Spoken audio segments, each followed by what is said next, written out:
আসসালামু আলাইকুম। আশা করছি সকলে ভালো আছি। তো আজকে আমরা গুণগত রসায়নের আরেকটি ক্লাস দেখব। এই ক্লাসে আমরা দেখব পারমাণবিক মতবাদ ও পরমাণু মডেল সম্পর্কে। চলো শুরু করা যাক। প্রথমে আমরা দেখব এই বিভিন্ন পরমাণু মডেল। প্রথমে হচ্ছে থমসনের প্লাম মডেল। এটার আবিষ্কারক হচ্ছে জে থমসন এবং এটাকে কিসমিস পুডিং বা প্লাম পুডিং মডেল নামেও পরিচিত। আরেকটি হচ্ছে রাদারফোর্ড পরমাণু মডেল। এটার আবিষ্কারক হচ্ছে রাদারফোর্ড এবং এটার তত্ত্ব হচ্ছে স্বর্ণপাতের উপর আলফা কণা বিক্ষেপণ। এটা জিঙ্ক সালফেটের আবরণযুক্ত স্বর্ণের পাতে। এবং আরেকটি হচ্ছে বোর পরমাণু মডেল। এটার আবিষ্কারক হচ্ছে নিলস বোর এবং এর ভিত্তি হচ্ছে প্ল্যাঙ্কের কোয়ান্টাম তত্ত্ব।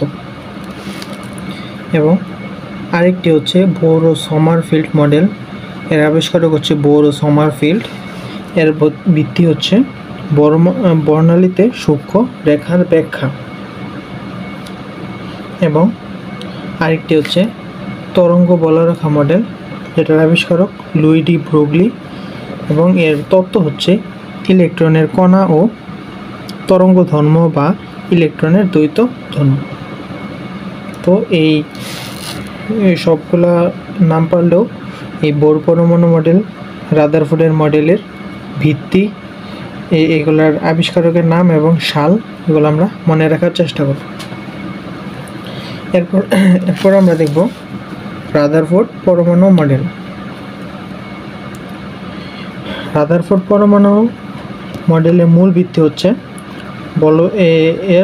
সাধারণ বলবিদ্যা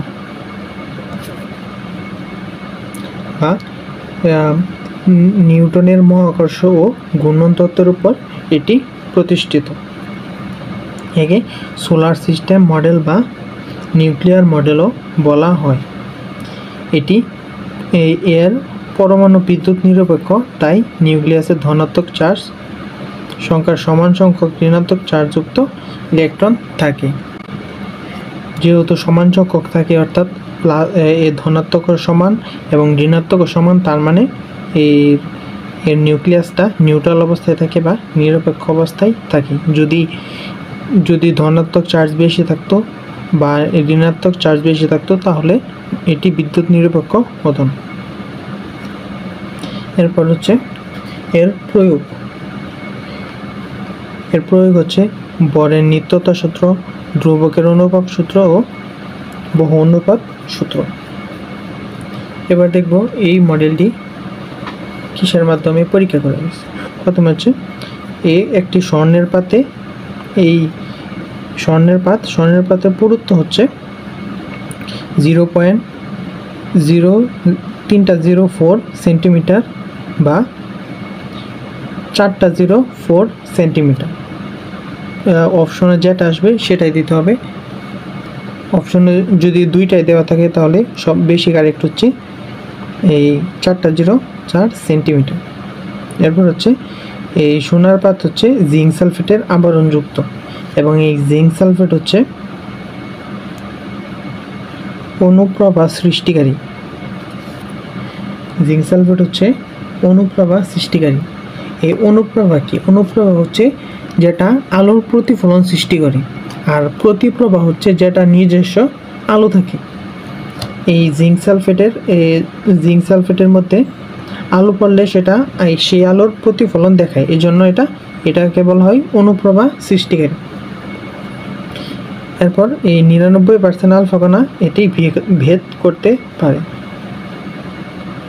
এবং 20,000 অণুর মধ্যে একটি কণা ফিরে আসে। পরমাণুর অধিকাংশ স্থান ফাঁকা এবং ধনাত্মক অংশের নাম হচ্ছে নিউক্লিয়াস। তো আমরা এটা একবার বিষয়টা বুঝে নেব যে এখানে কি বলা হয়েছে। এটা হচ্ছে স্বর্ণের একটি পাত, জিঙ্ক সালফেটের।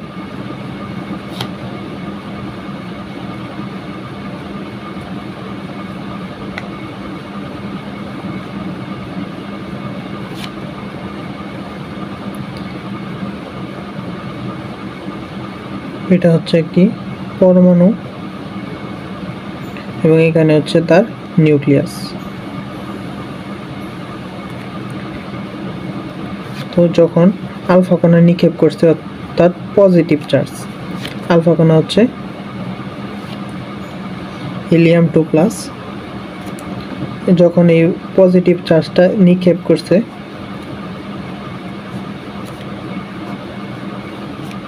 পজিটিভ চার্জ, তখন 99% কণায় এই জিঙ্ক সালফেটের পর্দা ভেদ করে চলে গেছে এবং যখন এই কণাটা এই জিঙ্ক সালফেটের পর্দায় আসা পড়ছে তখন অনুপ্রভা সৃষ্টি হয়েছে, অর্থাৎ এই আলোটা প্রতিফলন হয়েছে। এর দ্বারা বোঝা গেছে যে এই পজিটিভ চার্জটা এখানে বাইরে দিয়ে চলে গেছে এবং 20,000-এর মধ্যে একটি এটা এইখানে লেগে আবার বিপরীত দিকে ফিরে আসছে, অর্থাৎ তারা বুঝতে পারছে এই নিউক্লিয়াসের এই পরমাণুর কেন্দ্রে একটি পজিটিভ চার্জ বিশিষ্ট কিছু একটা রয়েছে। এবং এই জিঙ্ক সালফেটের পুরুত্ব হচ্ছে 0.304 সেন্টিমিটার বা 0.404 সেন্টিমিটার। এবং আরেকটা বিষয় খেয়াল রাখতে হবে, যদি এইটার বলা হয় তাহলে যদি মিটারে আমরা প্রকাশ করি তাহলে হবে 0.1234 মিটার। এবং এটাকে যদি মিটারে আনা হয়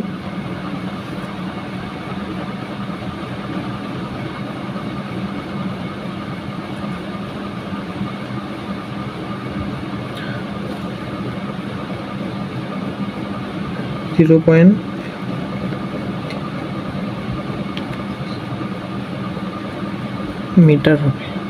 আশা করি আমরা বুঝতে পারছি যে এই বিষয়টা আমরা খেয়াল রাখবো যে একক সেন্টিমিটার দেওয়া নাকি মিটার দেওয়া আছে।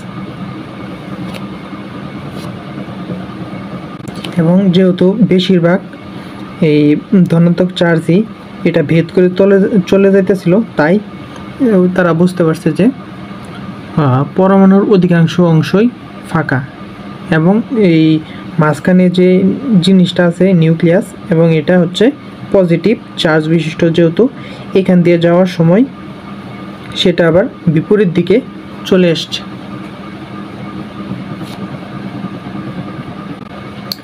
এবার দেখব বোরের মডেল। বোর পরমাণু মডেলের মূল ভিত্তি হচ্ছে প্ল্যাঙ্কের কোয়ান্টাম তত্ত্ব এবং এটি হাইড্রোজেন পরমাণুর মডেল বলা হয়। এবং এটি স্থির কক্ষপথ প্রদক্ষিণকালে ইলেকট্রন শক্তি শোষণ বা বিকিরণ করে না, অর্থাৎ যখন নিজ কক্ষপথে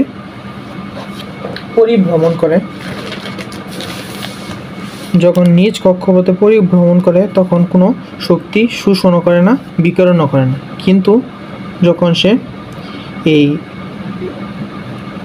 নিম্ন কক্ষপথ থেকে উচ্চ কক্ষপথে যায় তখন শক্তি শোষণ করে, কারণ যদি উপরে উঠতে চায় তাহলে শোষণ করে উপরে উঠতে হবে। আর কারণ এখানে উপরে যারা আছে তাদের শক্তি এই যারা নিচে আছে তাদের থেকে বেশি। যদি আমি শক্তি শোষণ করে শক্তি না বাড়াই তাহলে উপরে যেতে পারবো না। আর যখন উচ্চ শক্তি স্তর থেকে নিম্ন শক্তি স্তর আছে তখন সে শক্তি বিকিরণ করে দেয়, অর্থাৎ শক্তি ছেড়ে দেয়, কারণ নিচে যারা আছে তারা সবাই কম শক্তিশালী, এই জন্য নিচে যাওয়ার জন্য তাকে শক্তি কমায় দিতে হবে। এবং এই কক্ষপথ সমূহই হলো স্থির কক্ষপথ বা শক্তি স্তর বা অরবিট। এবং এর প্রয়োগ হচ্ছে ইলেকট্রনের কৌণিক ভরবেগ ধারণা দেয়, অর্থাৎ হচ্ছে mvr=nh/2π।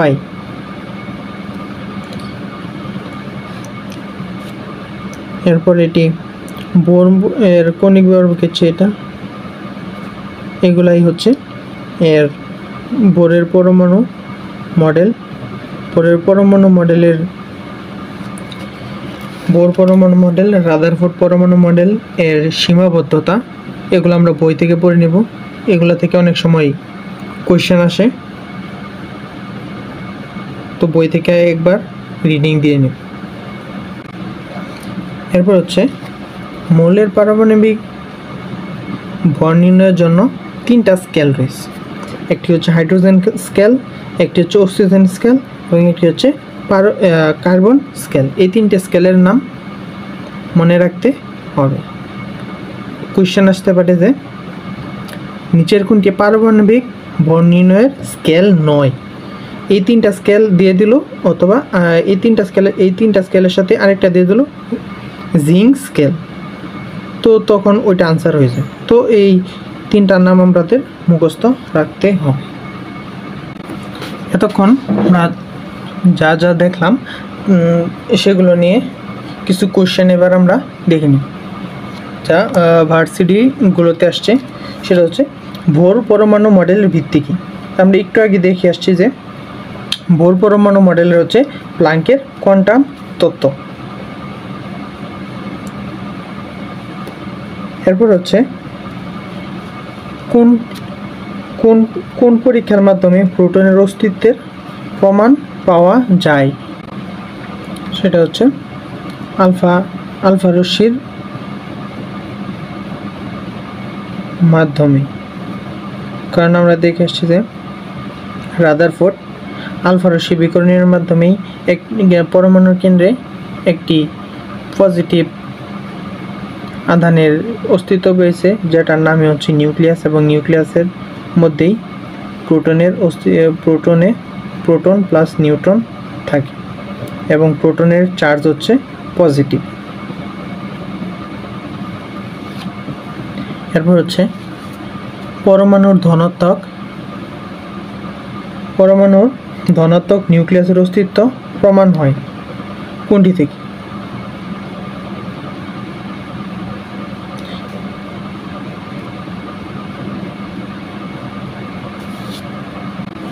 সেটা হচ্ছে আলফা কণা পরীক্ষার মাধ্যমে নিউক্লিয়াস ধনাত্মক সেটা প্রমাণিত হয়। এরপর হচ্ছে প্ল্যাঙ্কের ধ্রুবক কোনটা। প্ল্যাঙ্কের ধ্রুবকের মান হচ্ছে 6.6 × 6.626 × 10⁻⁻34 এবং এটি খুবই ইম্পর্ট্যান্ট, এটা মুখস্থ রাখতেই হবে।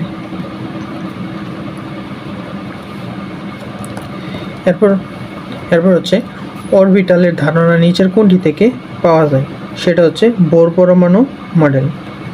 পরমাণু মডেল থেকে আমরা অরবিটালের ধারণা পেয়ে থাকি। নিচের কোনটি প্ল্যাঙ্কের সমীকরণ হচ্ছে U = hν। এবার আমরা একটা ম্যাথ দেখব, যেটা কুয়েটে আসছে। সেটা হচ্ছে বোর পরমাণু মডেলে একটি বোর ইলেকট্রন তৃতীয় শক্তি স্তর বা কক্ষপথে একটি আবর্তন করতে কয়টি পূর্ণ তরঙ্গ সৃষ্টি করে। অর্থাৎ এই যে একটি কক্ষপথে একটি ইলেকট্রন একবার পূর্ণ আবর্তনের সময় সে কয়টি পূর্ণ তরঙ্গ সৃষ্টি করে। তো বোর পরমাণু মডেল অনুযায়ী আমরা জানি যে MBr = NH/2π।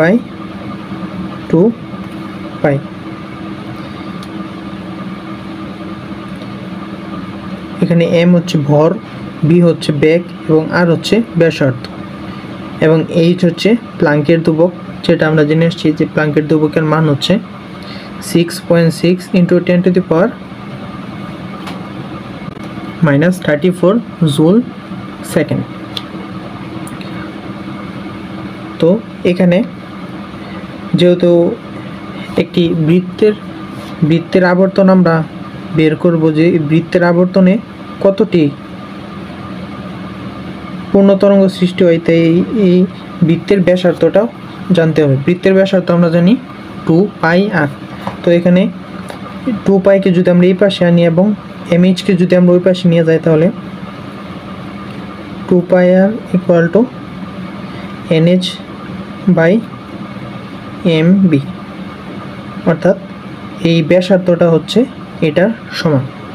এবং আমরা আরেকটা জানি ডি ব্রগলি সমীকরণ। ডি ব্রগলি সমীকরণ হচ্ছে lambda equal to h by m B,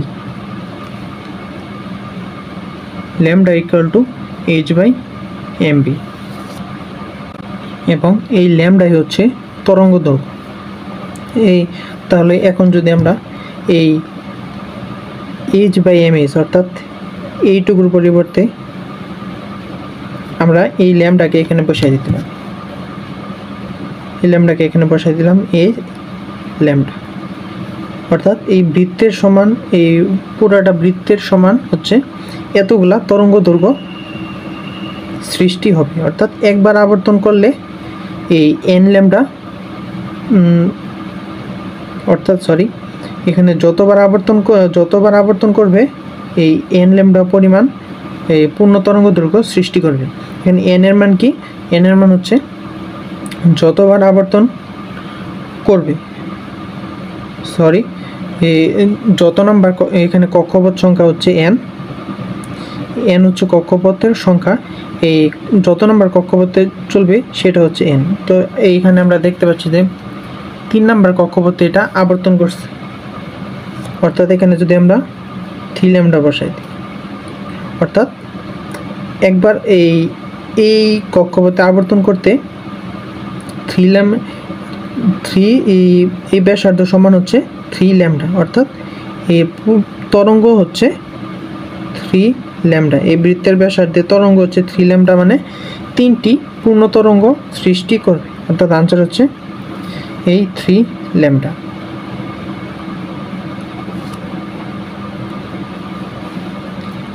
এখন আমরা টেক্সটাইলে একটা কোশ্চেন দেখব, সেটা হচ্ছে which of the following has the same number of proton as in a alpha particle. নিচের কোন আলফা পার্টিকেলে সমসংখ্যক প্রোটন রয়েছে? এই আলফার সমসংখ্যক প্রোটন রয়েছে। আমরা জানি আলফাতে 2টা প্রোটন থাকে এবং 2টা নিউট্রন থাকে, এবং এখানের মধ্যে এই হিলিয়ামের মধ্যে 2টা প্রোটন থাকে এবং 2টা নিউট্রন থাকে।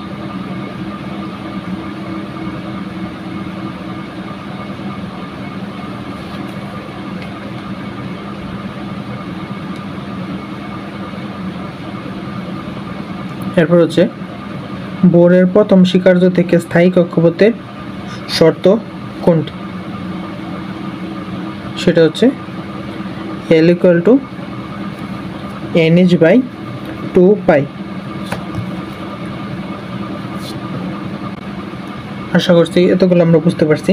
এখন আমরা দেখব আইসো সম্পর্কে। প্রথমে হচ্ছে আইসোটোপ। আইসোটোপ হচ্ছে যে পরমাণুর প্রোটন বা পারমাণবিক সংখ্যা সমান থাকে তাকে আইসোটোপ। যে এখানে আমরা দেখতে পাচ্ছি যে এদের প্রোটন সংখ্যাও সমান। আমরা গত ভিডিওতে দেখেছিলাম যে বাম পাশে নিচে যেটা থাকবে সেটা হচ্ছে প্রোটন সংখ্যা বা পারমাণবিক সংখ্যা। এখানেও আমরা দেখছি প্রোটন সংখ্যা 1 এবং এখানেও আমরা দেখতে পাচ্ছি যে প্রোটন সংখ্যা 1। তার মানে এই দুইটা হচ্ছে একে অপরের আইসোটোপ। এবং এই পৃথিবীতে মোট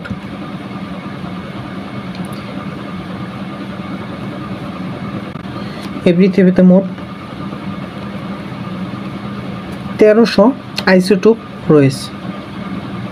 এবং সোডিয়াম এবং গোল্ড ব্যতীত প্রকৃতিতে সকল মৌলের একাধিক আইসোটোপ রয়েছে, অর্থাৎ এই সোডিয়ামের এবং গোল্ডের শুধুমাত্র একটি আইসোটোপ রয়েছে। এরপর হচ্ছে আইসোবার, তো যাদের মধ্যে ভর সংখ্যা সমান সেগুলো হচ্ছে আইসোবার। যেমন এখানে আমরা দেখতে পাচ্ছি যে নিয়নের ভর সংখ্যা 64 এবং জিঙ্কের ভর সংখ্যাও 64, অর্থাৎ এই এই এই দুইটা হচ্ছে একে অপরের আইসোবার। যে কোশ্চেন এমনভাবে আসবে যে নিচের কোন জোড়া মৌল একে অপরের আইসোটোপ, অথবা নিচের কোন জোড়াটি একে অপরের আইসোবার, এভাবে কোশ্চেন আসবে। এরপর হচ্ছে আইসোটোন, অর্থাৎ যাদের মধ্যে নিউট্রন সংখ্যা সমান সেগুলো হচ্ছে আইসোটোন, একে অপরের আইসোটোন। তো আমরা দেখতে পাচ্ছি যে ঢাকা 18, 14, 13, জাহাঙ্গীরনগর 14, 17, 16, জগন্নাথ 18-তে কোশ্চেনটা আসছে। কোশ্চেন কীভাবে আসে যে নিচের কোন জোড়া মৌলের মধ্যে আইসোটোন বিদ্যমান। তো এখানে আমরা দেখতে পাচ্ছি নিউটন সংখ্যা কীভাবে নির্ণয় করে, এই ভর সংখ্যা মাইনাস প্রোটন সংখ্যা। এখানে 14 থেকে যদি আমরা 6 বিয়োগ দিই তাহলে নিউটন সংখ্যা আছে 8, এবং এখানে যদি অক্সিজেনেরটা আমরা দেখি তাহলেও এর নিউটন সংখ্যা আসে 8, অর্থাৎ এই দুইটার যেহেতু নিউটন সংখ্যা সমান তার মানে এই দুইটা একে অপরের আইসোটোন। এরপর হচ্ছে আইসো ইলেকট্রনিক কি, যেগুলোর মধ্যে ইলেকট্রন সংখ্যা সমান সেগুলো হচ্ছে isotone.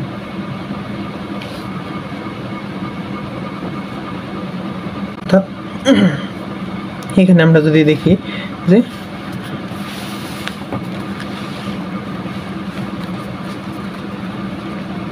Nitrogen 3-, oxygen 2-, fluorine 2-, sodium plus এবং ম্যাগনেসিয়াম 2+, এগুলো। তো নাইট্রোজেনের ইলেকট্রন সংখ্যা কত? আমরা জানি যে প্রোটন সংখ্যা হচ্ছে ইলেকট্রন সংখ্যা। নাইট্রোজেনের প্রোটন সংখ্যা কত? নাইট্রোজেন প্রোটন সংখ্যা হচ্ছে 7, তো 7।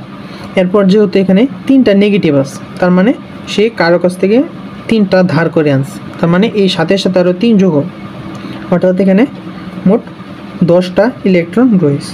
নাইট্রোজেনের 10টা ইলেকট্রন। এবার আমরা আসি অক্সিজেনে। তো অক্সিজেনের প্রোটন সংখ্যা 8, তার মানে এর ইলেকট্রন সংখ্যাও 8, এবং এখানে যেহেতু 2- আছে তার মানে আরও 2 যোগ হবে, মানে এখানেও ইলেকট্রন সংখ্যা 10। এবং এখানে হচ্ছে ফ্লোরিন।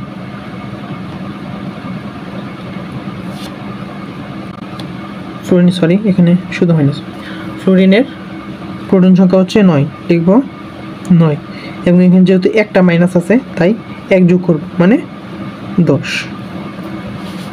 এরপর হচ্ছে সোডিয়াম হচ্ছে 11, যেহেতু একটা মাইনাস একটা পজিটিভ আছে তার মানে একটা ইলেকট্রন সে দিয়ে দিছে, এই জন্য সে পজিটিভ, তার মানে 1 বিয়োগ হবে, তো এটা হচ্ছে 10। এরপর হচ্ছে ম্যাগনেসিয়াম হচ্ছে 12, যেহেতু এখানে 2টা পজিটিভ তার মানে 2 বিয়োগ হবে, মানে এখানেও 10। মানে আমরা এখানে দেখতে পাচ্ছি যে এখানে সবগুলারই ইলেকট্রন সংখ্যা কিন্তু সমান। এখানে nitrogen, oxygen, fluorine, sodium, magnesium সবগুলো ইলেকট্রন সমান, তাই এই সবগুলা একে অপরের আইসো ইলেকট্রনিক। এরপর হচ্ছে আইসো ডায়াফার, অর্থাৎ প্রোটন ও প্রোটন সংখ্যার পার্থক্য সমান, সেগুলো হচ্ছে আইসো ডায়াফার। এখানে আমরা যদি দেখি যে পটাশিয়ামের ভর সংখ্যা 39, প্রোটন সংখ্যা 19, এবং ফ্লোরিনের ভর সংখ্যা 19 এবং প্রোটন সংখ্যা 9।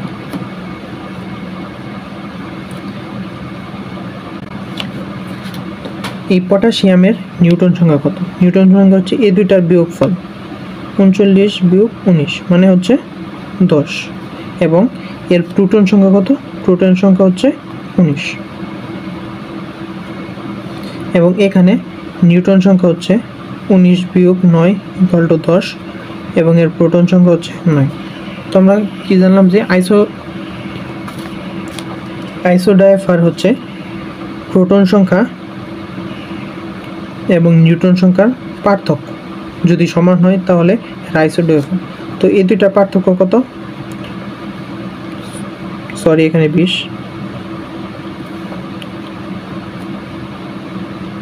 20 মাইনাস 19 ইকুয়াল টু 1।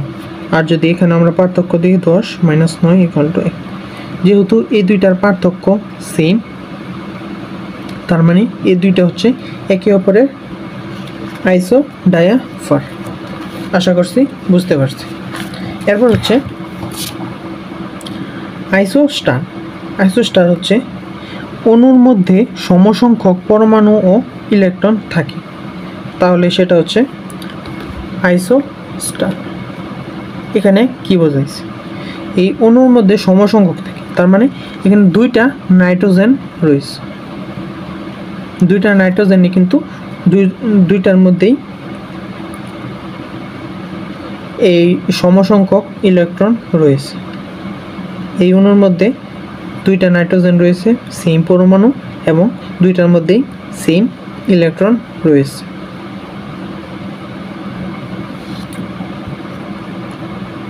এটা আমরা একটু খাতায় দেখবো যে নাইট্রোজেন এবং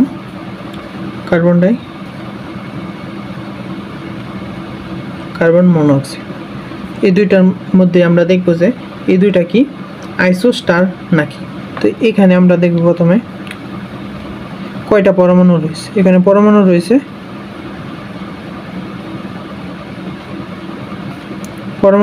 দুইটা। এই যে এটা হচ্ছে আমরা গত ভিডিওতে জেনে আসলাম যে ডান পাশে নিচেটা থাকবে সেটা হচ্ছে পরমাণু সংখ্যা। পরমাণু সংখ্যা হচ্ছে 2 এবং এর ইলেকট্রন সংখ্যা কত? যেহেতু আমরা জানি যে নাইট্রোজেন ইলেকট্রন সংখ্যা হচ্ছে 7, যেহেতু এখানে দুইটা হচ্ছে তার মানে ইলেকট্রন সংখ্যা হবে 7 × 2 মানে হচ্ছে 14। তো এবার কার্বন মনোক্সাইড, এখানে আমরা দেখতে পাচ্ছি যে একটা পরমাণু দুইটা পরমাণু, এখানেও পরমাণু হচ্ছে দুইটা, এখানেও পরমাণু দুইটা, এবং এখানে ইলেকট্রন সংখ্যা কত? আমরা জানি কার্বনের ইলেকট্রন সংখ্যা কত? কার্বনের ইলেকট্রন সংখ্যা হচ্ছে 6 এবং অক্সিজেনের ইলেকট্রন সংখ্যা হচ্ছে 8, তার মানে হচ্ছে 14। অর্থাৎ আমরা দেখতে পাচ্ছি এই দুইটার মধ্যে পরমাণু সংখ্যাও সমান এবং ইলেকট্রন সংখ্যাও সমান, অর্থাৎ এই দুইটা হচ্ছে একে অপরের আইসোস্টার। এবার আমরা আরো একটা উদাহরণ দেখবো, সেটা হচ্ছে ফ্লোরিন এবং HCl এর মধ্যে। তো এই কোশ্চেনগুলো আসে যে নিচের কোন জোড়ার মধ্যে আইসোডাইফার বিদ্যমান, বা নিচের কোন জোড়ার মধ্যে আইসো ইলেকট্রনিক বিদ্যমান, অথবা নিচের কোন জোড়ার মধ্যে আইসোটোন বিদ্যমান, বা নিচের কোন জোড়ার মধ্যে আইসোটোপ বিদ্যমান। এইভাবে কোশ্চেনগুলো আসে রিপিটেডলি এবং অনেকবার আসে। তো এখানে প্রথমে আমরা পরমাণু সংখ্যা, এখানে আমরা দেখি দুইটা পরমাণু, পরমাণু সংখ্যা হচ্ছে 2 এবং এই HCl পরমাণু সংখ্যা হচ্ছে দুইটা, হাইড্রোজেন একটা, ক্লোরিন একটা, মানে দুইটা। এরপর আমরা দেখব ইলেকট্রন সংখ্যা। ফ্লোরিনের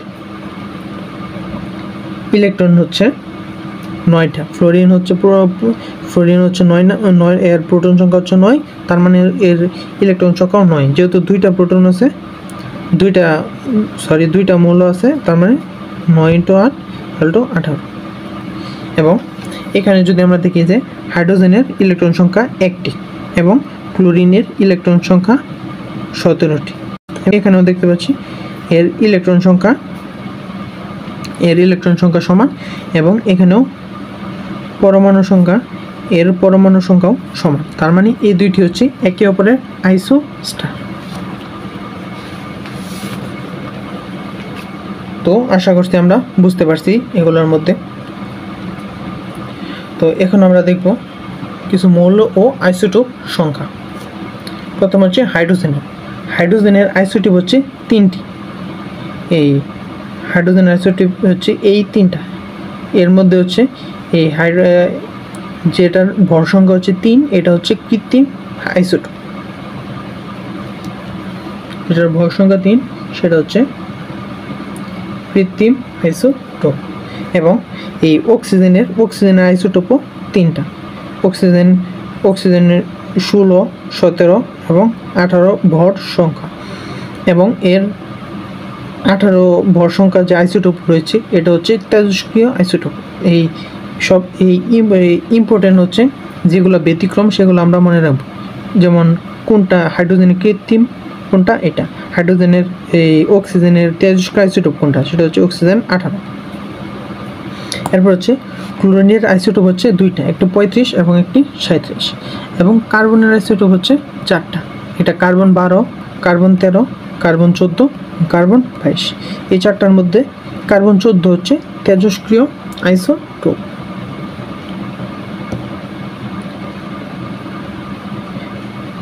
এবং আয়োডিনের আইসোটোপও 3টা, আয়োডিন 127, আয়োডিন 31, আয়োডিন 129।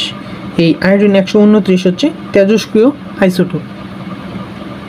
এবার হচ্ছে ফসফরাসের আইসোটোপ 2টা, ফসফরাস 31 এবং ফসফরাস 32, এবং এই ফসফরাস 32 হচ্ছে তেজস্ক্রিয় আইসোটোপ। এরপর হচ্ছে ক্রোমিয়ামের আইসোটোপ সংখ্যা 2টি, ক্রোমিয়াম 54 এবং ক্রোমিয়াম 52। এখানে ক্রোমিয়াম 54 হচ্ছে তেজস্ক্রিয় আইসোটোপ। এবং ইউরেনিয়ামের 2টা আইসোটোপ রয়েছে, একটি হচ্ছে ইউরেনিয়াম 335 এবং একটি হচ্ছে ইউরেনিয়াম 235 এবং ইউরেনিয়াম 238। তো আশা করছি আমরা এতটুকু বুঝতে পারছি। এগুলো আমরা মুখস্থ করে নেব যে পরীক্ষার মধ্যে কোশ্চেন আসতেই পারে যে হাইড্রোজেনের আইসোটোপ কয়টি, বা হাইড্রোজেনের কৃত্রিম আইসোটোপ কোনটা, অথবা নিচের কোনটি কার্বনের তেজস্ক্রিয় আইসোটোপ, অথবা যে ইউরেনিয়ামের আইসোটোপ কোনটি, ক্রোমিয়ামের আইসোটোপ কয়টি, এই আয়োডিনের আইসোটোপ কয়টি, এইগুলো এইরকম কোশ্চেনগুলো সাধারণত পরীক্ষায় এসে থাকে। এখন আমরা আইসোটোপের কিছু ব্যবহার দেখে নেব, যেগুলো খুবই ইম্পর্টেন্ট যে পরীক্ষার খুবই আসে। সেটা হচ্ছে তেজস্ক্রিয় আইসোটোপগুলাই, যেমন আয়োডিন 131 আইসোটোপ টিউমারের অবস্থান, আয়তন এবং থাইরয়েড গ্রন্থির বৃদ্ধিজনিত চিকিৎসা কাজে ব্যবহৃত হয়। টাইটেনিয়াম রক্তস্রোতে মিশ্রিত শরীরে রক্তের পরিমাণ নির্ণয় করে, এবং কোবাল্ট 60 ক্যান্সার আক্রান্ত কোষ ধ্বংস করে, এবং এটি তেজস্ক্রিয় আইসোটোপ। ফসফরাস 32 রক্ত স্বল্পতা রোগের চিকিৎসা, এবং ফসফরাস 32 এবং কার্বন 14 এই ডিএনএ ও আরএনএ এর গঠন পর্যালোচনার ক্ষেত্রে ব্যবহৃত হয়। এবং আরেকটা ইম্পর্টেন্ট হচ্ছে ইউরেনিয়াম 38, এটি পাথরের বয়স নির্ণয়ে ব্যবহার করা হয়। এবং আয়রন 59, আয়রন 55 এগুলা আয়রন পরিশোষণের গবেষণার ক্ষেত্রে ব্যবহার করা হয়ে থাকে। এবং সোডিয়াম 24 রক্ত সঞ্চালনে গবেষণা ব্যবহার হয়। টেকনিশিয়াম মস্তিষ্কের টিউমার নির্ণয়ে ব্যবহার হয়ে থাকে। এবং রেডিয়াম ক্যান্সারের স্থান নির্ণয়ে ব্যবহার হয়ে থাকে। তো এটা মনে রাখতে হবে যে রেডিয়াম 226 ক্যান্সারের স্থান নির্ণয় করে, এবং কোবাল্ট 60 ক্যান্সার আক্রান্ত কোষ ধ্বংস করে, এবং নিকেল 63 ক্যামেরা ও প্লাজমা প্রদর্শনীতে লাইট সেন্সর হিসেবে ব্যবহৃত হয়। এবং সালফার 35 ফসফরাস 32 এগুলো কি করে, কোন উদ্ভিদের কতটুকু সার কিভাবে প্রয়োগ করা দরকার তা জানা যায়। এবং খুবই ইম্পর্টেন্ট, এগুলোর মধ্যে সবচেয়ে বেশি ইম্পর্টেন্ট হচ্ছে এই কার্বন 14 হচ্ছে জীবাশ্মের বয়স তথা পৃথিবীর আনুমানিক বয়স নির্ণয় করা যায়, এবং এটি হচ্ছে তেজস্ক্রিয় আইসোটোপ। তো আশা করছি আমরা বুঝতে পারছি। এখন আমরা এই যা যা বললাম সেই নিয়ে কিছু কোশ্চেন দেখব। সেটা হচ্ছে কার্বন 14 এবং অক্সিজেন 16 এর পরস্পরের কি, এর পরস্পর আইসোমার, আইসোবার, আইসোটোন নাকি আইসোটোপ। তো আমরা দেখতে পাচ্ছি যে এর ভর সংখ্যাও আলাদা, এর প্রোটন সংখ্যাও আলাদা, তার মানে এর নিউট্রন সংখ্যা সমান হতে পারে। যদি আমরা নিউট্রন সংখ্যা থেকে কার্বনের 14 থেকে 6 বাদ দিলে থাকে 8 এবং অক্সিজেনের 16 থেকে 8 বাদ দিলে থাকে 8, তার মানে এর নিউট্রন সংখ্যা সমান, অর্থাৎ এরা একে অপরের আইসোটোন। এরপর হচ্ছে আইসোটোনের উদাহরণ। আইসোটোনের উদাহরণ নিচের কোনটা? সেটা হচ্ছে নিউট্রন সংখ্যা কোনটা সমান। এখানে আমরা দেখতে পাচ্ছি এর নিউট্রন সংখ্যা হচ্ছে 6, এর নিউট্রন সংখ্যা হচ্ছে 7, তার মানে এটা সঠিক। এবং এটা হচ্ছে 40, এর ভর সংখ্যা সমান, অর্থাৎ এটা আইসোবার, তো এটা আগে এটা। এবং এখানে আমরা দেখতে পাচ্ছি এর ভর সংখ্যা সমান, তার মানে এই দুইটা হচ্ছে একে অপরের আইসোবার। এবং এখানে যদি আমরা দেখি যে 31 থেকে 15 যদি আমরা বাদ দিই তাহলে থাকে নিউট্রন সংখ্যা হচ্ছে 16। এবং এখানে যদি সালফারেটও দেখি যে 32 থেকে 16 বাদ দিলে থাকে 16, তার মানে এই দুইটা নিউট্রন সংখ্যা সমান, তার মানে এই দুইটা একে অপরের আইসোটোন। তারপর হচ্ছে নাইট্রোজেনের নিউট্রন সংখ্যা কত? নাইট্রোজেনের নিউট্রন সংখ্যা কত? এর বিয়োগ করে দিলে হয়ে গেল 15 থেকে 7 গেলে থাকে 8। তারপর হচ্ছে প্রকৃতিতে প্রাপ্ত কার্বনের আইসোটোপ কোনটা? সেটা হচ্ছে কার্বন 12। এটা দেখতে পাচ্ছি কতগুলা ভার্সিটিতে আসছে। এরপর হচ্ছে গলগণ্ড রোগের চিকিৎসায় কোন আইসোটোপ ব্যবহার হয়ে থাকে? সেটা হচ্ছে আয়োডিন 131। এবং নিচের কোনটি আইসোটোপ? নিচের কোনটি একটি আইসোটোপ?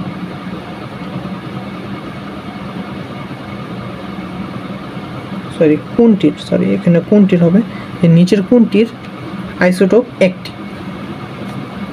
তো আমরা দেখলাম যে সোডিয়াম এবং গোল্ডের আইসোটোপ একটি এবং বাকি সবগুলার একাধিক আইসোটোপ রয়েছে। তো এবার আমরা দেখব কোয়ান্টাম সংখ্যা। এটা খুবই ইম্পর্টেন্ট একটা টপিক গুণগত রসায়নের, কোয়ান্টাম সংখ্যা। প্রথম হচ্ছে প্রধান কোয়ান্টাম সংখ্যা। প্রধান কোয়ান্টাম সংখ্যাকে n দ্বারা প্রকাশ করা হয় এবং n এর মান হচ্ছে 1, 2, 3, 4, অর্থাৎ অসীম, অর্থাৎ এগুলো যেতে থাকে। এবং প্রধান কোয়ান্টাম সংখ্যার মান n এর মান যখন 1, তখন এটার প্রধান কোয়ান্টাম সংখ্যা হচ্ছে k। যখন প্রধান শক্তি স্তরের সংখ্যা 2, তখন এর প্রধান কোয়ান্টাম সংখ্যা হচ্ছে l। যখন প্রধান শক্তি স্তরের সংখ্যা হবে 3, তখন প্রধান কোয়ান্টাম সংখ্যা হচ্ছে m। এবং যখন প্রধান শক্তি স্তরের সংখ্যা হচ্ছে n, তখন এই প্রধান কোয়ান্টাম সংখ্যার মান হচ্ছে n। আশা করছি আমরা বুঝতে পারছি। তারপর হচ্ছে এই প্রধান কোয়ান্টাম সংখ্যা হচ্ছে শক্তি স্তরের আকার নির্দেশ করে এবং এই প্রধান কোয়ান্টাম সংখ্যার আবিষ্কারক হচ্ছে বোর। এবং যে কোনো প্রধান শক্তি স্তরের সর্বোচ্চ ইলেকট্রন ধারণ ক্ষমতা হচ্ছে 2n²। অর্থাৎ এই 2n² দ্বারা আমরা প্রধান শক্তি স্তরের ইলেকট্রন ধারণ ক্ষমতা সম্পর্কে কতগুলো ইলেকট্রন সে ধারণ করতে পারে সেটা নির্ণয় করতে পারব। এরপর হচ্ছে সহকারী কোয়ান্টাম সংখ্যা বা এজিমুথাল কোয়ান্টাম সংখ্যা। একে প্রকাশ করা হয় L দিয়ে এবং এটি হচ্ছে উপশক্তি স্তরের আকৃতি প্রকাশ করে এবং এর আবিষ্কারক হচ্ছে সমারফিল্ড। এবং L এর মান হচ্ছে 0 থেকে n-1 পর্যন্ত। অর্থাৎ n এর মান যদি ধরি আমরা, n এর মান যদি 1 হয় তাহলে L ইকুয়াল টু হবে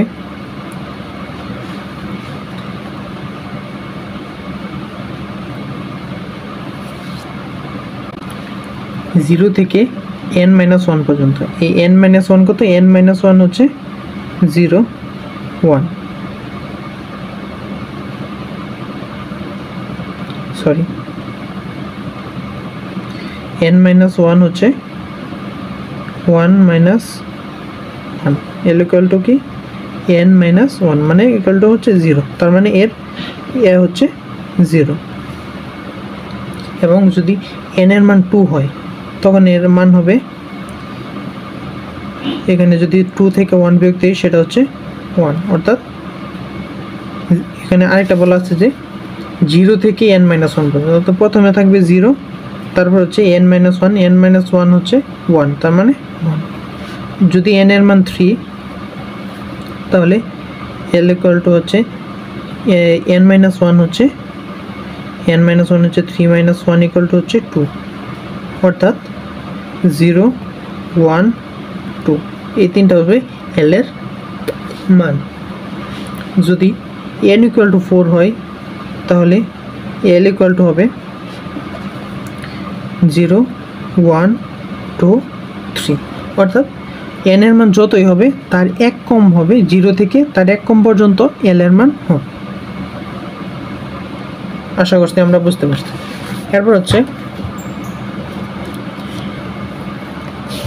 ম্যাগনেটিক বা চুম্বক কোয়ান্টাম সংখ্যা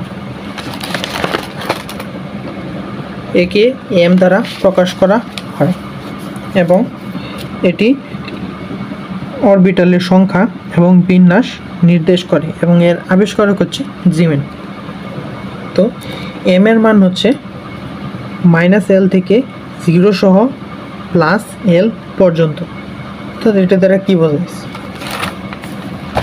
ধরি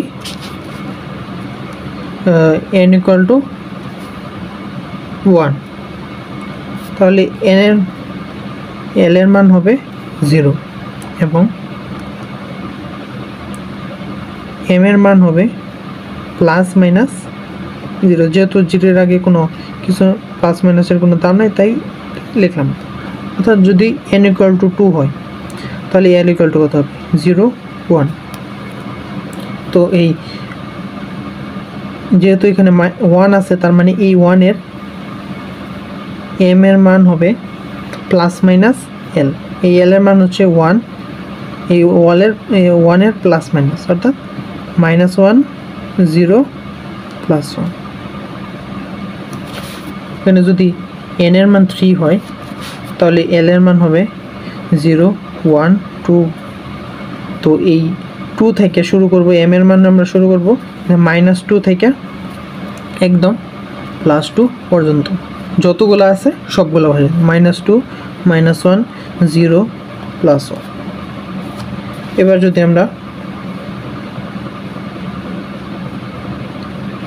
n equal to 4 ধরি তাহলে কি হবে l equal to 0 1 2 3 বুঝতে পারছি এই l এর মান হবে n মাইনাস এখানে n যত থাকবে তার থেকে এক কম 0 থেকে তার থেকে এক কম হবে l এর মান অর্থাৎ 4 থেকে 1 হচ্ছে 3 মানে 0 থেকে 3 পর্যন্ত হবে l এর মান এরপর হচ্ছে m কি m হচ্ছে প্লাস এই 3 আছে এই 3 এর নেগেটিভ থেকে -3 থেকে +3 পর্যন্ত যত মান আছে সবগুলাই হবে m এর মান অর্থাৎ -2 -1 0 +1 +2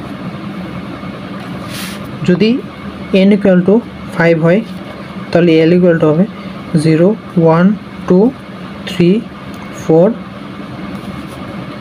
তো তাহলে m equal to হবে -4 থেকে +4 পর্যন্ত এর থেকে যতগুলো থাকবে -3 -2 -1 0 +1 +2 +3 আবার যদি n equal to 5 হয় তাহলে n এর মান হবে 0 1 2 3 4 সরি এখানে যদি 6 হয় তাহলে এটা হবে 5 এবং m এর মান হবে -5 থেকে +5 পর্যন্ত -4 -3 -2 -1 0 +1 +2 +3 +4 সবগুলো হবে m এর মান যদি n ইকুয়াল টু 6 হয় তাহলে l ইকুয়াল টু হবে 0, সরি এখানে l ইকুয়াল টু 7, 1 2 3 4 5 6 এবং m হবে -6 থেকে -5 -4 3 2 1 0 +1 +2 +3 +4 +5 +6, অর্থাৎ এখানে যত মাইনাস দেওয়া শুরু হবে এখানে প্লাস দেওয়া তত শেষ হবে। তো আশা করছি আমরা বুঝতে পারছি। তো এখানে এই চৌম্বক কোয়ান্টাম সংখ্যার যে কোনো উপস্থ, যেহেতু এটা অরবিটাল সংখ্যা নির্দেশ করে, তাই এখানে যে কোনো উপস্থিত স্তরে মোট অরবিটাল সংখ্যা নির্ণয় করতে পারবো 2l + 1 দিয়ে। এই সূত্র দিয়ে আমরা যে কোনো শক্তি স্তর অরবিটাল সংখ্যা নির্ণয় করতে পারব। এরপর হচ্ছে যে কোনো উপশক্তি স্তরের সর্বোচ্চ ইলেকট্রন ধারণ ক্ষমতা নির্ণয় করতে পারবো যে 2l × +1 এর সাথে 2 গুণ দিয়ে দিলেই এই ইলেকট্রন ধারণ ক্ষমতা বেড়ে আসবে। কারণ এরপর হচ্ছে n এর যে কোনো মানের জন্য মোট অরবিটাল সংখ্যা, এর সূত্র হচ্ছে n²। এই সূত্র দ্বারা আমরা মোট অরবিটাল সংখ্যা বের করতে পারব। এরপর হচ্ছে স্পিন বা ঘূর্ণন কোয়ান্টাম সংখ্যা, এটিকে প্রকাশ করা হয় s দিয়ে এবং এটি ইলেকট্রনের ঘূর্ণনের প্রকৃতি ও দিক নির্দেশ করে এবং এর আবিষ্কারক হচ্ছে উলেনবেক ও গোল্ডস্মিথ। এবং ইলেকট্রনের ঘূর্ণনের দিক সবসময়ই হয় পজিটিভ থাকবে অথবা নেগেটিভ থাকবে। তো এখন কথা হচ্ছে কোন সময় পজিটিভ হবে এবং কোন সময় নেগেটিভ হবে। তো এখানে যদি আমরা একটা পরমাণু লিখি যে কার্বন 6, তো এর ইলেকট্রন বিন্যাস 1s2 2s2 2p। তো আমরা জানি যে s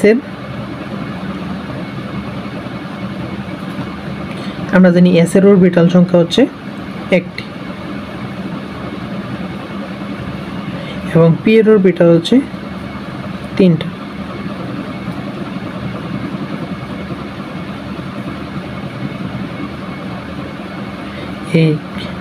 এবং একটি অরবিটালে সর্বমোট 2টা ইলেকট্রন থাকতে পারে এবং এখানে একটা থাকবে, এখানে একটা থাকবে এবং এখানে প্রথম ইলেকট্রনটা হবে এই উপরের দিকে এবং দ্বিতীয় ইলেকট্রনটা হবে নিচের দিকে। তো এখানে পি এর প্রথম ইলেকট্রন যাবে এখানে এবং দ্বিতীয় ইলেকট্রন যাবে এখানে। এটা কোন সূত্র মেনে চলে এটা আমরা সামনে দেখব। তো এখানে যদি ইলেকট্রনটা এই সোজা থাকে তাহলে m এর মান হবে পজিটিভ +1/2। আর যদি আচ্ছা এটা বাদ দিই, এখন ধরলাম এটা কোশ্চেনে বললো যে কার্বনের এই 2s অরবিটালের 2টি ইলেকট্রন সংখ্যার n প্রধান কোয়ান্টাম সংখ্যার মান নির্ণয় করো। অর্থাৎ এখানে 2টি ইলেকট্রন সংখ্যা এইটা। তো এর প্রথম ইলেকট্রন সংখ্যা হচ্ছে পজিটিভ, এই উপরের দিকেরটার জন্য এই চৌম্বক কোয়ান্টাম সংখ্যার স্পিন কোয়ান্টাম সংখ্যার মান হবে ½ এবং দ্বিতীয়টা যেহেতু উল্টা দিকে তাই দ্বিতীয়টার জন্য হবে -1/2। এটা আমরা সামনে দেখবো আরও বিস্তারিত। তো আশা করছি আমরা এইটুকু বুঝতে পারছি যে যদি সোজা হয় ইলেকট্রনের স্পিন তাহলে পজিটিভ হবে, আর যদি নেগেটিভ হয় এই ইলেকট্রন স্পিনটা তাহলে হবে নেগেটিভ। তো এখন আমরা কিছু কোয়েশ্চেন দেখব যে এতক্ষণ যা যা দেখলাম সেগুলো সম্পর্কে, যে আমরা যা যা পড়লাম সেগুলো থেকে ভার্সিটিতে কী কী কোয়েশ্চেন কীভাবে আসে। প্রথম হচ্ছে নিচের কোন কোয়ান্টাম সেটটি পরমাণুর একটি ইলেকট্রনের জন্য সম্ভব নয়, অর্থাৎ নিচের কোনটি ভুল। প্রথমে আমরা দেখব যে যদি n এর মান 2 হয় তাহলে n এর মান কি 1 হয়? এই যে এখানে যদি আমরা দেখি যদি n এর মান 2 হয় তাহলে l এর দুইটা মান হয়, একটা হচ্ছে 0, একটা হচ্ছে 1। তো আমরা এখানে দেখতে পাচ্ছি যে l এর মান 1 আছে, তার মানে এটা সঠিক। তো তারপর যদি আমরা m এর কাছে যাই, m এর মান কি n এর মান 2 হলে m এর মান 0 হয়। আমরা দেখতে পাচ্ছি যে n এর মান যখন 2 তখন l এর মান m এর মান 0 হওয়া সম্ভব, তার মানে এটাও সম্ভব। এরপর হচ্ছে s এর মান। তো আমরা জানি সর্বক্ষেত্রেই s এর মান কি হবে, হয় পজিটিভ হবে অথবা নেগেটিভ হবে। অর্থাৎ এখানে পজিটিভ হচ্ছে, তার মানে এটা সম্ভব, এই এই এই কোয়ান্টাম সেটটি সম্ভব। এবার আমরা দ্বিতীয়টা আসি, সেটা হচ্ছে n = n হলে l = 0 সম্ভব কিনা। হ্যাঁ, আমরা দেখতে পাচ্ছি যে যদি n = 1 হয় তাহলে l = 0 সম্ভব, এবং এখানে m = 0 কিন্তু সম্ভব। তো এবং s জানি s এর মান হয় পজিটিভ থাকবে বা নেগেটিভ, যেহেতু এখানে নেগেটিভ তার মানে এটাও সম্ভব, তার মানে এই কোয়ান্টাম সংখ্যার সেটটি সম্ভব। তারপর হচ্ছে এইটা, এখানে আমরা দেখব যে n এর মান 2 হলে l এর মান 0 হওয়া সম্ভব কিনা। হ্যাঁ, n এর মান 0 হওয়া সম্ভব, কারণ এখানে n এর মান 2 হলে আমরা দেখতে পাচ্ছি যে l এর একটি মান রয়েছে যেটা হচ্ছে 0, তার মানে এখানে l এর মান 0 হওয়া সম্ভব, এবং m এর মান 0 হওয়াও কিন্তু সম্ভব, মানে আমরা দেখতে পাচ্ছি যে এখানে এর মান 0 হয়েছে। এরপর হচ্ছে s এর মান, s এর মান হয় পজিটিভ থাকবে বা নেগেটিভ থাকবে, তো এই সেটটাও সম্ভব। এরপর হচ্ছে এটা কি n এর মান 3 হলে l = 1 হতে পারে কি। হ্যাঁ, আমরা দেখতে পাচ্ছি যে যদি n এর মান 3 হয় তাহলে l এর মান 1 হওয়া সম্ভব। তারপর হচ্ছে l এর মান 1 হলে m এর মান 2 হওয়া সম্ভব কিনা। তো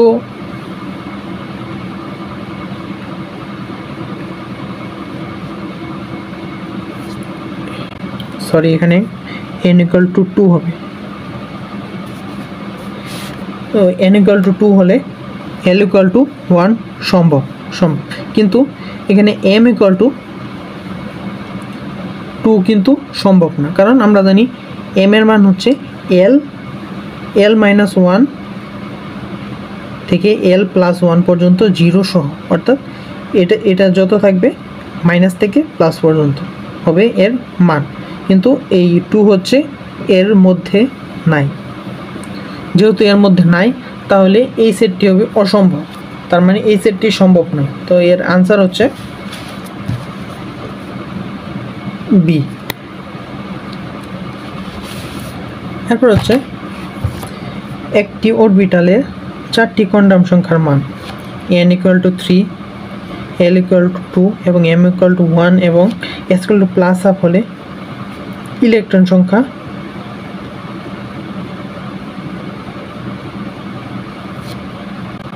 কত হবে।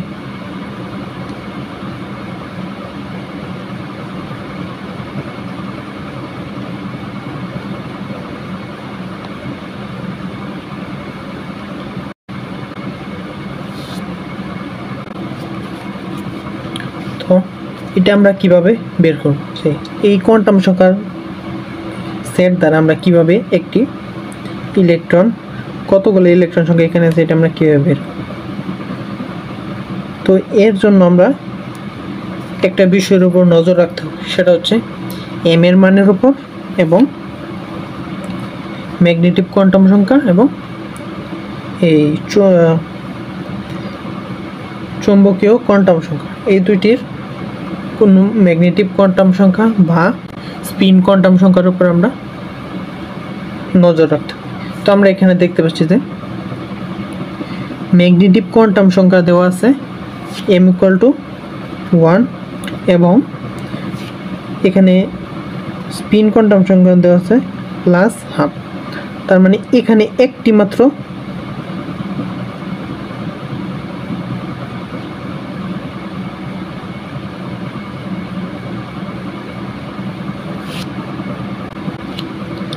এখানে একটি চৌম্বকীয় কোয়ান্টাম সংখ্যা রয়েছে এবং এখানে একটি স্পিন কোয়ান্টাম সংখ্যা রয়েছে। অর্থাৎ এর ইলেকট্রন সংখ্যা আমরা বের করব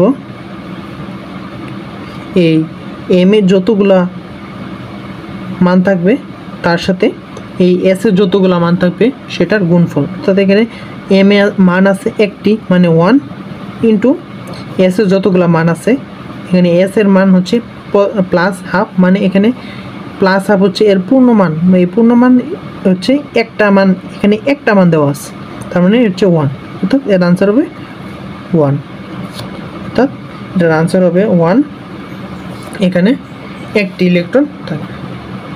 তো এরকম আরেকটা কোয়েশ্চেন হচ্ছে যে n = 2, l = 1, m = 1 এবং s = প্লাস মাইনাস হাফ হলে এর ইলেকট্রন সংখ্যা কত। তো এটার আমরা মধ্যে যদি দেখি যে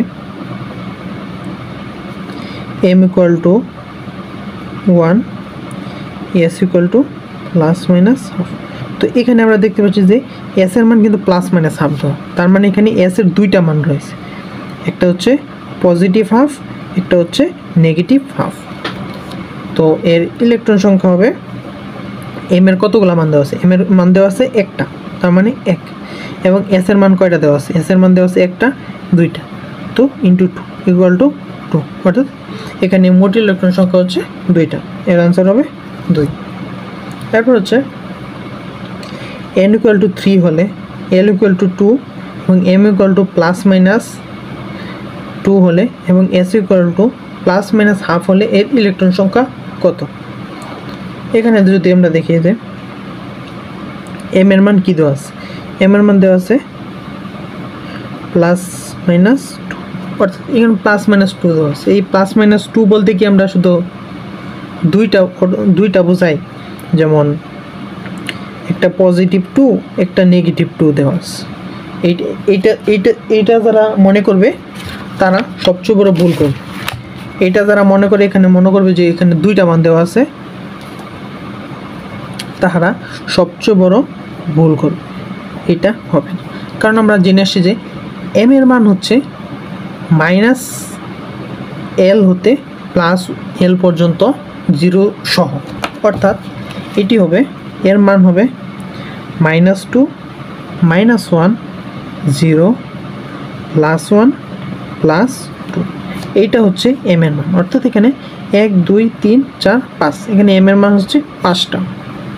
এবার হচ্ছে এখানে এস দেওয়া আছে প্লাস মাইনাস হাফ, অর্থাৎ এখানে দেওয়া আছে প্লাস হাফ এবং মাইনাস হাফ।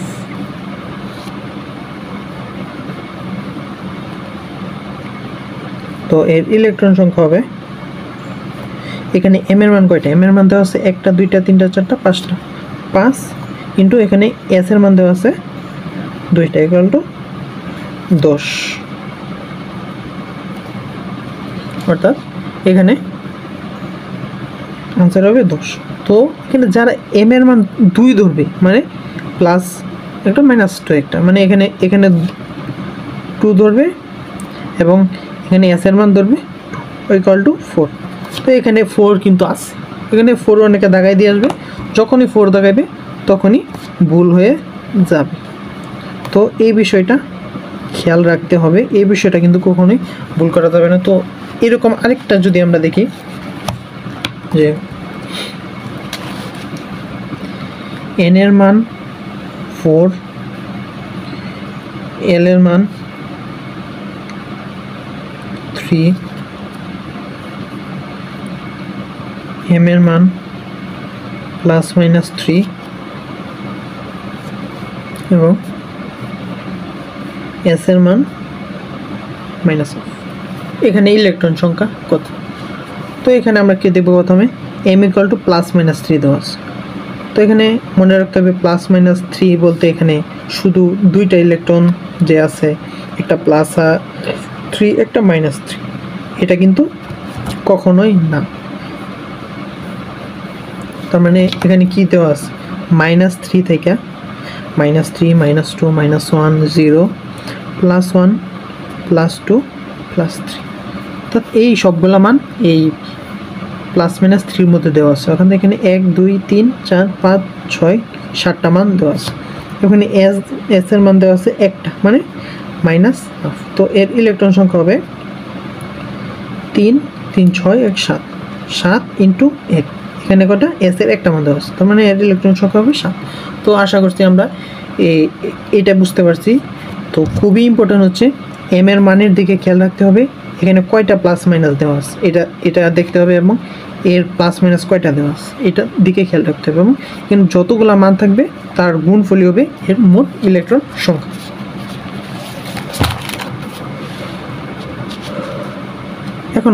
এখন আমরা দেখব যে নিচের কোন কোয়ান্টাম সংখ্যার সেটটি নিষিদ্ধ, মানে কোন কোয়ান্টাম সংখ্যার সেটটি ভুল।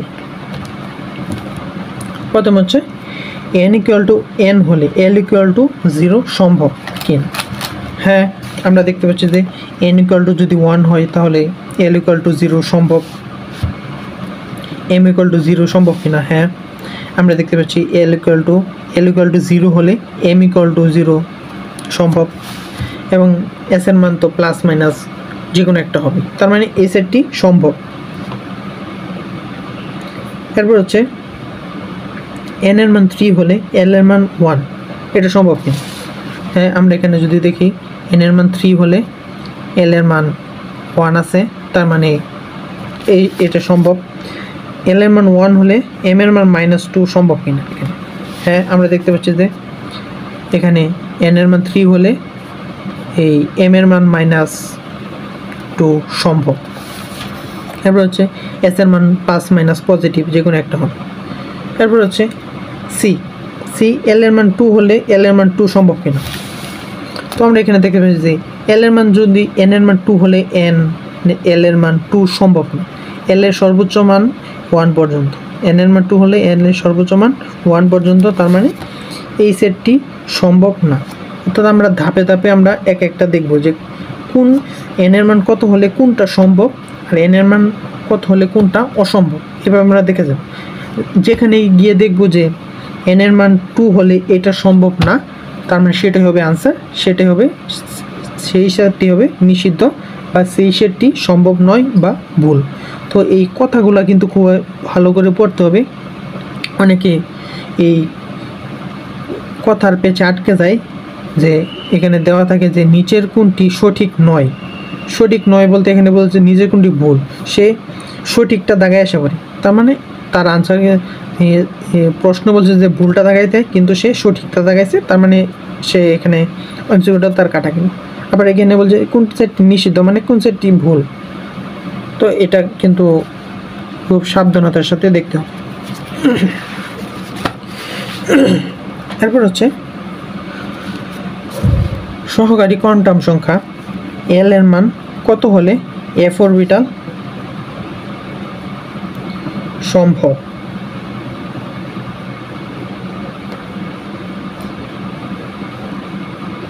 তার আগে আমরা একটা ছক দেখে আসব, সেটা হচ্ছে এই ছকটা।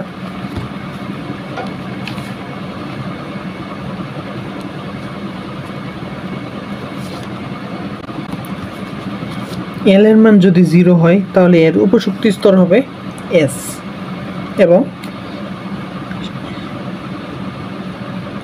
l এর মান যদি 1 হয় তাহলে এর উপশক্তি স্তর হবে p, এবং l এর মান যদি 2 হয় তাহলে এর উপশক্তি স্তর d, l এর মান 3 হলে এর উপশক্তি স্তর হবে f, এবং এই s অরবিটাল মোট অরবিটাল সংখ্যা একটি, এবং ইলেকট্রন সংখ্যা হবে 2। এই 2 ইলেকট্রন কিভাবে আসলো,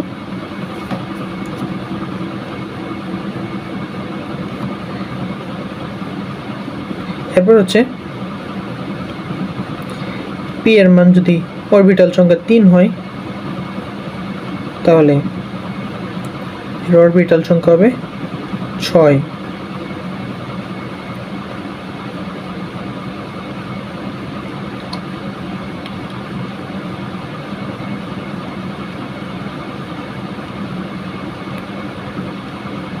এবং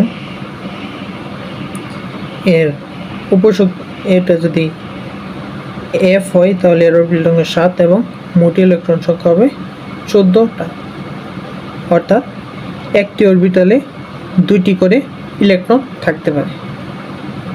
এই জন্য s অরবিটাল থাকে 2টা, p অরবিটালে থাকে 6টা, ডি অরবিটালে থাকে 10টা এবং এফ অরবিটালে 14টা ইলেকট্রন থাকে। এখন আমরা প্রশ্নে চলে আসি, সেটা হচ্ছে প্রধান কোয়ান্টাম সংখ্যার মান এল এর মান কত হলে এফ অরবিটাল সম্ভব। তো আমরা একটু আগে দেখে আসছি যে এল এর মান যদি 3 হয় তাহলে একমাত্র এফ এর মান এফ অরবিটাল সম্ভব হয়, অর্থাৎ এর আনসার হবে 3। এরপর হচ্ছে প্রধান কোয়ান্টাম সংখ্যা 4 হলে এর অরবিটাল সংখ্যা কত হবে। যে আমরা শুরুতে এখানে দেখে আসছিলাম যে প্রধান শক্তি স্তরে অর্থাৎ প্রধান কোয়ান্টাম সংখ্যা অরবিটালের এই যে কোনো মানের জন্য মোট অরবিটাল সংখ্যা হবে n স্কয়ার।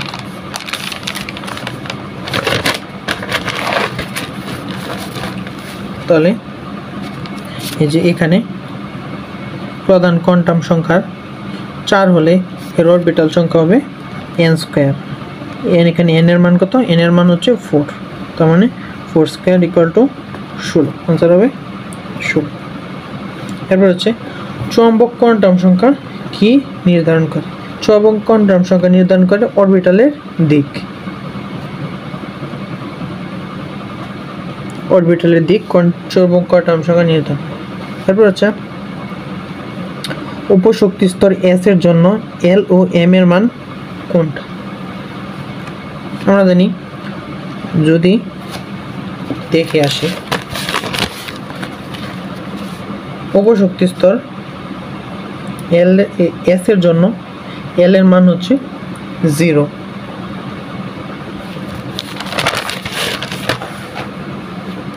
এল এর মান হবে 0, তার মানে এখানে আমরা দেখব এল এর মান কত। এল এর মান এটার মধ্যে 0 আছে, এটার মধ্যে 1, তার মানে এটা এখানে 1 আছে, তার মানে এটা বাদ, এখানেও 0 আছে, তার মানে এটা, তার মানে এই দুইটার মধ্যে যে কোনো একটা আনসার হবে। কোনটা আনসার হবে? আমরা জানি যে এল এর মান 0, অর্থাৎ 0 থাকলে এম এর একটা মানই হতে পারে, সেটা হচ্ছে 0। এল এর মান যদি 0 হয় তাহলে এল এর একটা মানই হতে পারে, সেটা হচ্ছে 0, তার মানে এম এর মান হবে 0, তার মানে এর আনসার হবে এটা। তো একটা আনসার বের করে আমরা প্রথমে অপশন দেব, যদি অপশনে মিলে যায় তাহলে তো হয়ে গেল, আনসার তাকে দেব, যদি না মিলে তাহলে আমরা পরবর্তী অপশনে যাব। এরপর হচ্ছে 4D অরবিটালের জন্য নিচের কোন সেটটি সঠিক? এখানে দেখব যে 4D, এখানে 4 হচ্ছে n এর মান, 4 হচ্ছে n এর মান এবং d হচ্ছে l এর মান। তো আমরা কি জানি এখানে n কত দেয়? n ইকুয়াল টু তাহলে 4 এবং d কত? l এর মান কত হলে d? আমরা জানি l এর মান 0 হলে s, 1 হলে p, 2 হলে d, অর্থাৎ এখানে l এর মান 2, এখানে d দেওয়া আছে, তার মানে l এর মান হবে 2, তার মানে এর এই যে এখানে l এর মান 2, অর্থাৎ এ হবে n equal to 4, l equal two 2। তো এখানে আমরা দেখব যে l এর মান 2 কোনটা আছে। এখানে যেহেতু n এর মান সবগুলোই 4, তার মানে এখানে দেখব l এর মান 2, এখানে l এর মান 2 এই যে একটার মধ্যে আছে, তার মানে এর কোয়ান্টাম সংখ্যার সেট হবে একটি।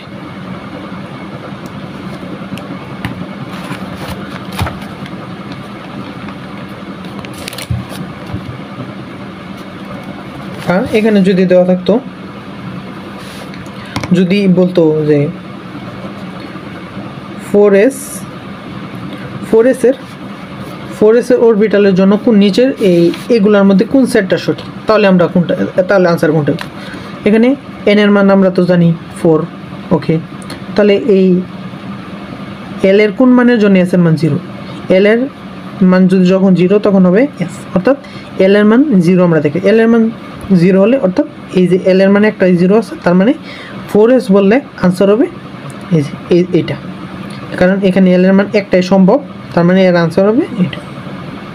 এবং যদি 4p বলতো তাহলে কোনটা হতো, তাহলে এই পির জন্য এল এর মান কত, পির জন্য এল এর মান 1, তার মানে এটা হবে আনসার। আর যদি 4f বলতো তাহলে এই এল এর মান এফ কখন, যখন এল এর মান হচ্ছে 3, অর্থাৎ তখন আনসার হবে এটা। তো আশা করছি আমরা বুঝতে পারবো যে যদি 1s বা 2s বা 2p 3s 3p এরকম যদি দেয় তাহলে আমরা বুঝতে পারবো। তো এরকম আরও কিছু দেখি, যদি যদি যদি 3d দেয়, 3d না সরি, যদি 1s দেয় তাহলে কী করব, 1s দিলে কি দেখব, n এর মান কত 1 এবং l এর মান কত হবে s এর জন্য, s এর মান হবে 0। যদি 2p দেয়, এই n ইকুয়াল টু হবে 2 এবং l ইকুয়াল টু হবে 1, এই n ইকুয়াল টু 2 এবং l ইকুয়াল টু 1 যে সেটা থাকবে সেটা হবে আনসার। তো আশা করছি বুঝতে পারছি। তারপর হচ্ছে নিচের কোন 4টি কোয়ান্টাম সংখ্যার সেট অসম্ভব, মানে সম্ভব নয়। এটা আরিওর একটি কোশ্চেন।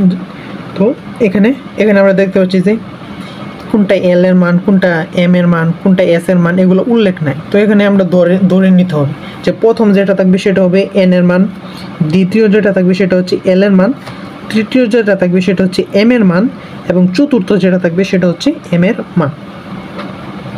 তো আমরা প্রথমে দেখব যে এখানে কত আছে, m equal to 5, m equal to 5 হলে কি 3 সম্ভব কিনা। এখানে আমরা দেখব যে এম ইকুয়াল টু 5 হলে এল ইকুয়াল টু 3 সম্ভব, তার মানে এটা সম্ভব।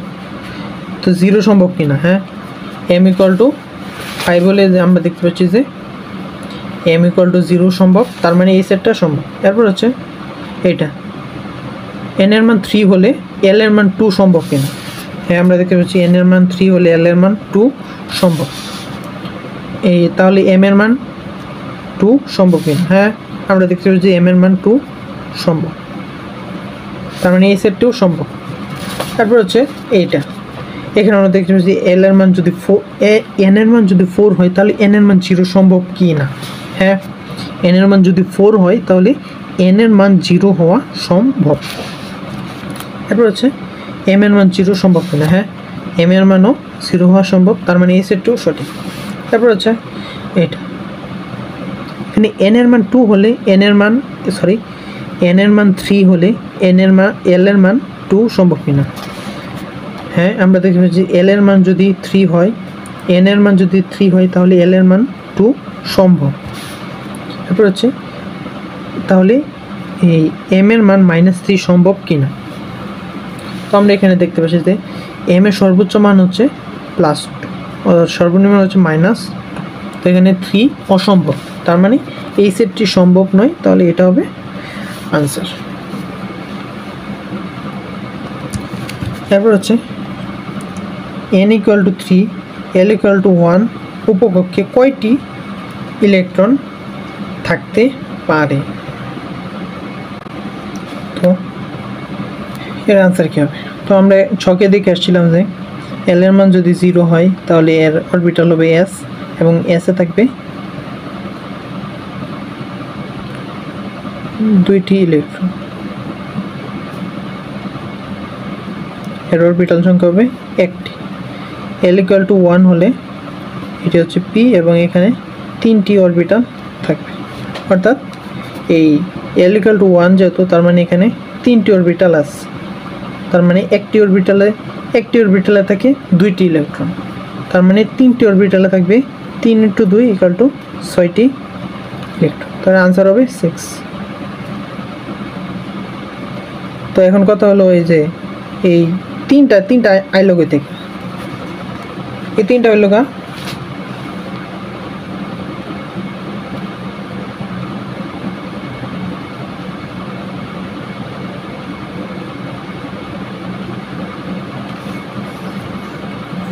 এটা আমরা একটু পরে দেখব, সেটা হচ্ছে এবার আমরা নেক্সট কোশ্চেনে যাব।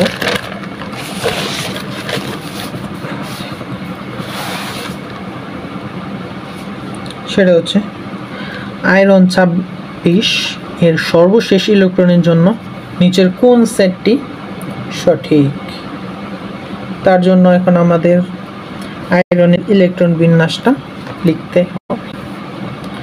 চলেন আমরা করে ফেলি আয়রনের ইলেকট্রন বিন্যাস। আয়রন 26 নম্বর,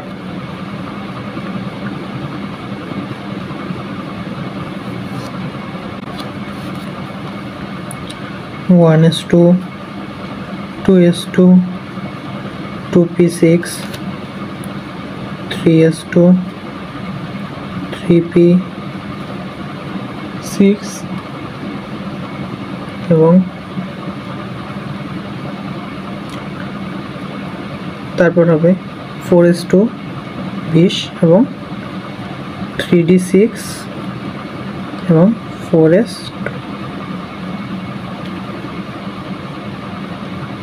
এটা হচ্ছে আয়রনের ইলেকট্রন বিন্যাস। এখন কথা হচ্ছে এই সর্বশেষ ইলেকট্রনটা ঢুকছে কই? সর্বশেষ ইলেকট্রনটা ঢুকছে 3d-তে। এখন 4s এর প্রবেশ না করে 3d-তে কেন ঢুকছে এটা আমরা নেক্সট টপিকে জানব। এখন আমরা শুধু জেনে রাখি যে এই 3d-তে শেষ ইলেকট্রনটা ঢুকছে এবং আমরা জানি যে d-তে 5টা অরবিটাল থাকে। তো আমরা এখানে ডির জন্য 5টা অরবিটাল লাগিয়ে দিই।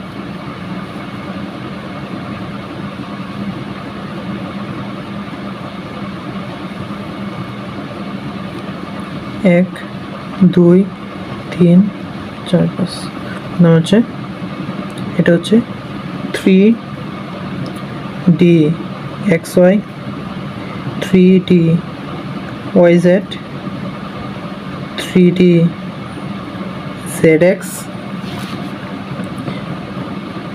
3d x square minus y square আর 3d z square।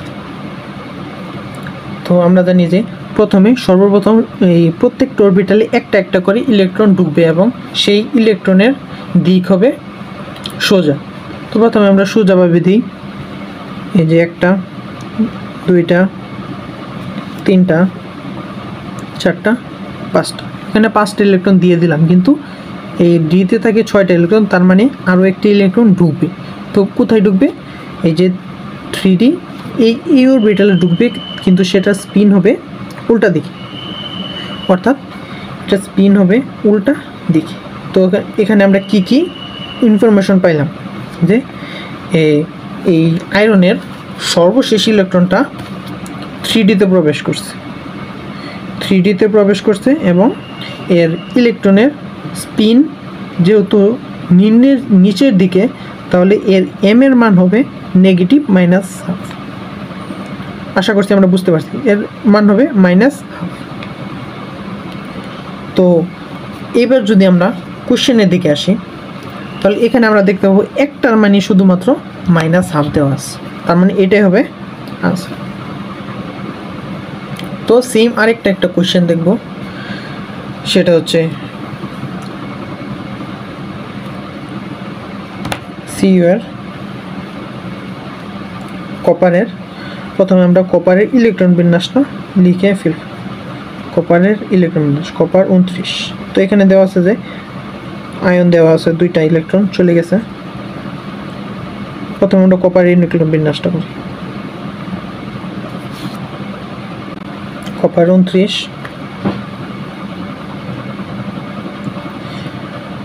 1s2 2s2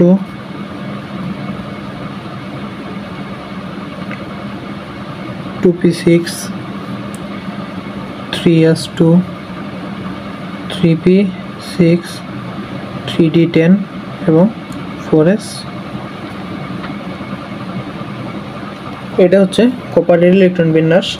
এখন এখানে 4s1 কেন, এখানে 4s 3d10 কেন, এটা আমরা পরে জানবো। এটা হচ্ছে এক্সেপশনাল একটি ইলেকট্রন বিন্যাস। তো এখানে আমরা দেখব যে কপার 2+ যে বলছে, এখানে কপার 2+ এর ইলেকট্রন বিন্যাস তাহলে কি? কপার 2+ মানে এখানে থেকে দুইটা ইলেকট্রন চলে যাবে। তো কোথায় দুইটা ইলেকট্রন কোথা থেকে যাবে? সর্বশেষ অরবিটাল থেকে দুইটা ইলেকট্রন যাবে। সর্বশেষ অরবিটাল কোনটা আছে এখন বর্তমানে? 4s1। তার মানে 4s1 থেকে একটা ইলেকট্রন চলে যাবে এবং আরেকটা যাবে 3d10 থেকে, মানে এটা হবে 3d9। এটা হচ্ছে কপার 2+ এর ইলেকট্রন বিন্যাস। তো এখন আমরা যদি এর 5টা অরবিটাল আঁকে ফেলি,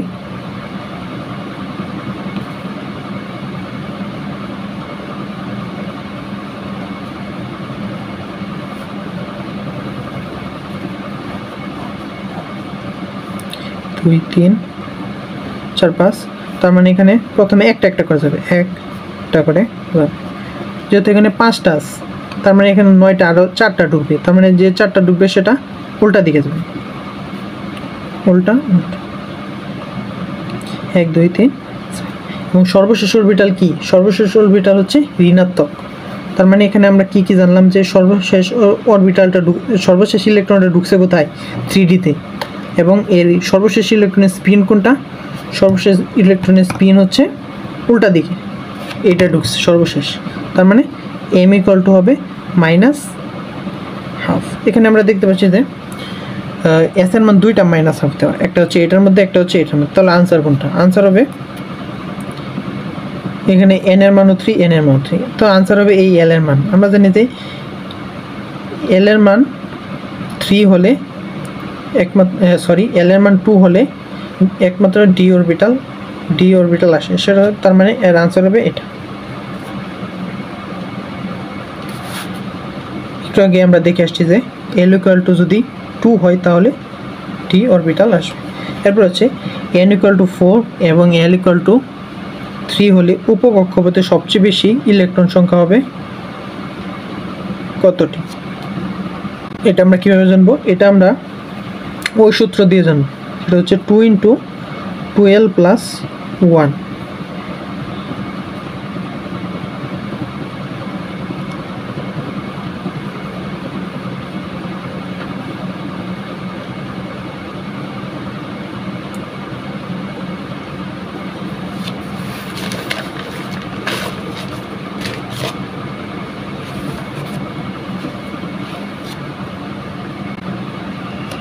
তার মানে এখানে l এর মান যদি আমরা এখানে আমরা দেখতে পাচ্ছি যে n এর মান 4 এবং l এর মান 3 হলে এর সবচেয়ে বেশি ইলেকট্রন সংখ্যা হবে, উপকক্ষপথে সবচেয়ে বেশি ইলেকট্রন সংখ্যা হবে কতটি? তো এটা আমরা এই সূত্র দিয়েও বের করতে পারি যে 2 × 12 + 1। তো এই l এর মান কত? l এর মান যদি আমরা 3 বসিয়ে দিই তাহলে এখানে আমরা পেয়ে গেলাম যে l = 14। এখানে আরেকটা ভাবে বের করতে, সেটা হচ্ছে l = 3 কখন হয়? l = 3 হয় f অরবিটালে, মানে f অরবিটাল যদি থাকে তাহলে f অরবিটালে 14টা ইলেকট্রন থাকে। তার মানে আর হচ্ছে 14। তার মানে এই যে এটাও আমরা 2 × 12 + 1 এই সূত্র দিয়েও করতে পারবো যে এখানে l এর মান 1 বসিয়ে দিলাম, 3 3 দুগুণে 6। এরপর সর্বশেষ একটি MCQ আজকের মতো, সেটা হচ্ছে ক্লোরিনের 14তম ইলেকট্রনটির 4টি কোয়ান্টাম সংখ্যার সেট নির্ণয় করো। এটা বুয়েটের একটি কোশ্চেন। এটা দিয়ে আজকে আমাদের লেকচারটা শেষ করে দেব। প্রথমে আমরা বুটেক্স, এটা দিয়ে আজকে আমরা শেষ করে দেব। প্রথমে আমরা ক্লোরিনের ইলেকট্রন বিন্যাসটা করে ফেলি। Chlorine 14, 1s2, 2s2, 2p6, 3s2, 3p5। তাতে এখানে যদি আমরা দেখি যে 1, 2, p এর জন্য 3টা অরবিটাল থাকবে। তো এখানে বলছে 14তম ইলেকট্রনের জন্য কোয়ান্টাম সংখ্যার সেট বের করো। তো এখানে আমরা দেখতে পাচ্ছি যে এখানে 1s2, এখানে এই s পর্যন্ত আসে 12টা অরবিটাল, এখানে 2 8 10 মানে 12, মানে এই 12, এখানে একটা যাবে 13, এই একটা যাবে 14, তার মানে 14তম ইলেকট্রন কোথায় ঢুকছে? 3p তে ঢুকছে, 3p তে ঢুকছে, তার মানে n এর মান 4, l এর মান হবে 2, এবং এই যেহেতু এই স্পিন কোয়ান্টাম সংখ্যা সোজা, তার মানে m এর মান হবে প্লাস হাফ, এখান থেকে 3টা প্লাস হাফ, তো n এর মানও সবটি 3, তো দেখতে হবে l এর মান কত, এই p আছে, তার মানে l এর মান হবে, সরি এটা হবে s এর মান, তাহলে n এর মান হবে 1, তাহলে এটা হবে এটার আনসার।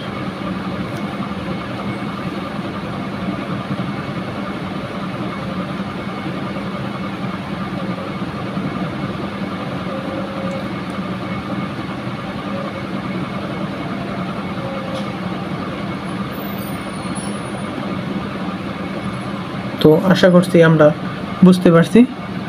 তো আজকে এই পর্যন্তই, যদি কোথাও বুঝতে কোনো প্রবলেম হয় আশা করি জানাবেন। আসসালামু আলাইকুম, আল্লাহ হাফেজ।